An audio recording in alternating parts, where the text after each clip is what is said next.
Ele nasceu em 1879 e faleceu em 1962. Portanto, ele participou das duas grandes guerras mundiais. Como médico, começou a trabalhar numa instituição psiquiátrica, atendendo crianças com problemas de comportamento, com distúrbios motores ou mentais, e chegou a elaborar uma tese que recebeu o nome de Criança Turbulenta, e essa tese já estava concluída quando ele foi participar como médico do movimento da Primeira Guerra Mundial. Então, ele percebeu que determinados comportamentos dos soldados ocorriam sem que houvesse qualquer problema neurológico, como as crianças que ele atendia apresentavam. Foi quando ele percebeu que havia uma ligação muito forte entre emoção, razão ou emoção e os comportamentos que ocorriam, e modificou sua tese. Neste momento que ele começa a trabalhar, havia sobre emoção duas teorias em destaque. Uma que considerava a emoção algo catastrófico, que desorganizava o comportamento do indivíduo, e outra que considerava a emoção algo energético, que estimulava para um comportamento mais estimulado, mais adequado para resolver uma situação.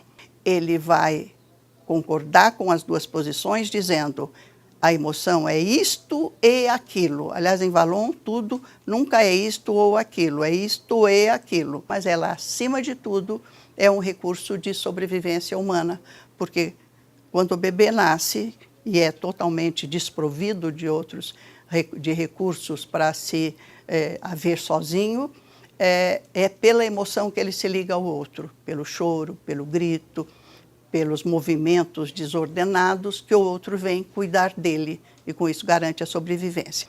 E é interessante também pensar que Vallon é entendido de uma forma meia truncada por algumas pessoas. Alguns pensam: Vallon é o psicólogo da emoção, outros: Vallon é o psicólogo da criança, outros: Vallon é o idealizador do projeto Langevin Vallon sobre a reforma do ensino francês.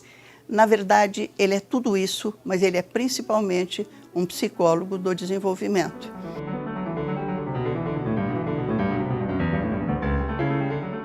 Ele não foi pedagogo, ele foi psicólogo do desenvolvimento, mas a teoria dele dá pistas muito boas para quem trabalha em educação, quem trabalha em formação de professores, quem é professor de criança pequena. Dando um exemplo, se eu sou uma professora que trabalho com crianças de 3 a 4 anos, se eu não conhecer as características desse período, eu vou entender que eles estão se movimentando porque são indisciplinados. Então, isto daí decorre, do ponto de vista da pedagogia, esta ideia. Bom, um ambiente vazio, sem nada que a criança possa aproveitar, possa se utilizar, é um ambiente muito propício à indisciplina. Como formadora, agora pensando como formadora, há aspectos da teoria dele que são boas pistas. Então, por exemplo, quando ele discute a questão da emoção, que é muito importante na teoria dele, a questão da afetividade, que engloba emoção, sentimento, paixão, a gente tem que ter em vista que mesmo o adulto, quando ele está numa situação de formação, eu tenho que criar um ambiente livre de pressão, livre de situações que provoquem medo, para que ele utilize o seu tempo para aprender e não para vencer as emoções.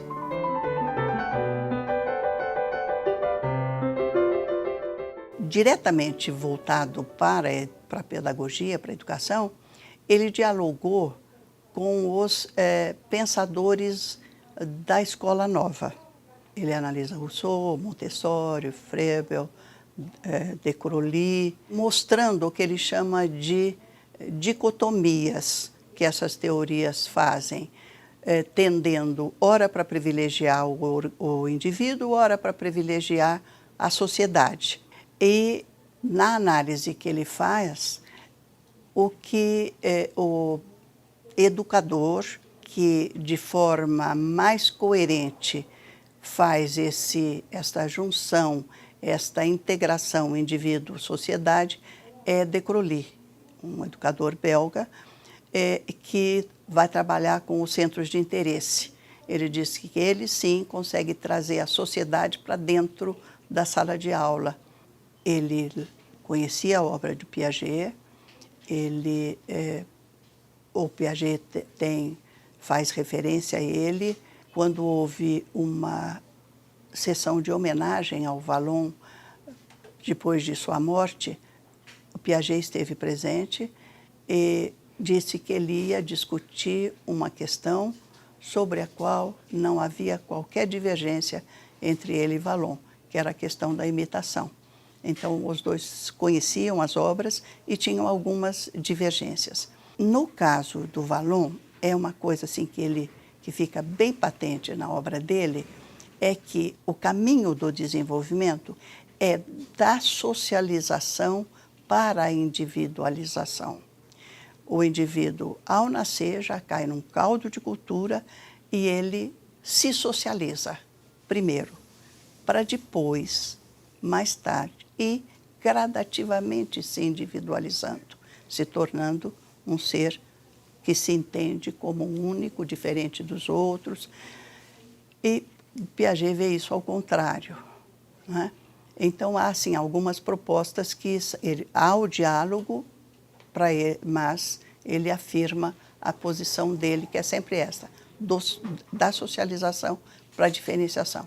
Isso ele mostra de uma forma cristalina nas obras dele.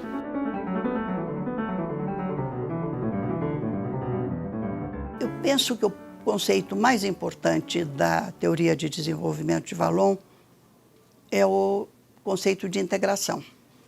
O conceito de integração, porque ele leva em conta dois aspectos: a integração organismo-meio, ou seja, a integração dos componentes que são recebidos da própria espécie e dos antepassados, e os fatores ambientais, que são muitos. Meio também é um conceito muito importante na obra do Vallon. Ele distingue entre meio, como um conjunto de circunstâncias mais ou menos duradouras, no qual as pessoas passam grande parte de sua vida, e meio de ação, isto é, um meio que oferece instrumentos para a criança, ou mesmo para o adulto, agir. Há uma frase dele que é assim: o meio no qual a criança vive e com o qual ela sonha, eles são fundamentais no seu desenvolvimento. Ele não coloca meio só como meio concreto onde a criança vive, mas como o meio que ela sonha, que ela representa. E isso dá para a escola uma importância muito grande, porque ela tem que dar à criança elementos para que ela perceba que, mesmo se no momento ela esteja numa situação que não tem muitas possibilidades para ela se desenvolver, ela pode sonhar com outros meios e, com o conhecimento que ela vai adquirir na escola, com a ajuda dos professores, ela pode pensar em mundos diferentes do que ela está vivendo. Não se pode deixar de falar da afetividade, porque eu acho que assim, a grande contribuição que ele trouxe é mostrar que a afetividade, o conjunto afetividade, ele é constitutivo da pessoa. A afetividade é a capacidade que nós humanos temos de sermos afetados pelo mundo externo e pelo mundo interno. No caso da afetividade, eu tenho emoções, que é assim, ela é efêmera, ela é contagiosa e ela é expressiva. Uma emoção, o outro percebe imediatamente.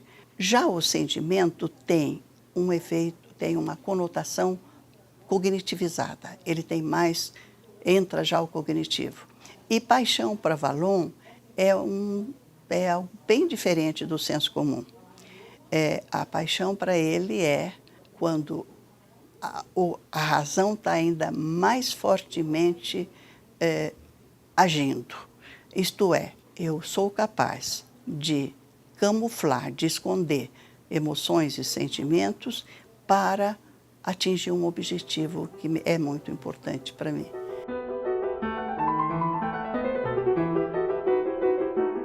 Eu acho que, para quem vai fazer uma primeira leitura de uma obra mesmo, de uma obra do Vallon, uma boa leitura é começar pelo Do Ato ao Pensamento, quando ele faz exatamente o caminho do pensamento, quer dizer, como começa da inteligência prática ou das situações, do concreto, e chega ao abstrato. É uma obra, não é muito longa e não tem tantos detalhes, vamos dizer assim, detalhes médicos, detalhes assim de descrições minuciosas como, por exemplo, as origens do caráter.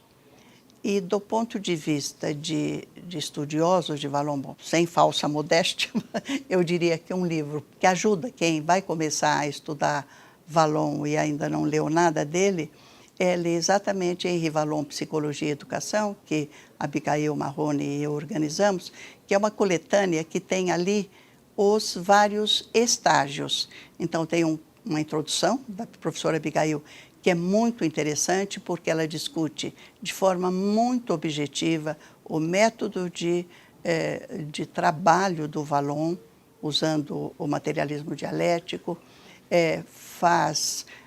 apresenta os diferentes estágios, fala das leis de desenvolvimento. E um outro livro, que é A Constituição da Pessoa, na proposta de Vallon, aí nós pegamos os vários conjuntos funcionais. E o capítulo final eu escrevo sobre ser professor na proposta de Henri Vallon.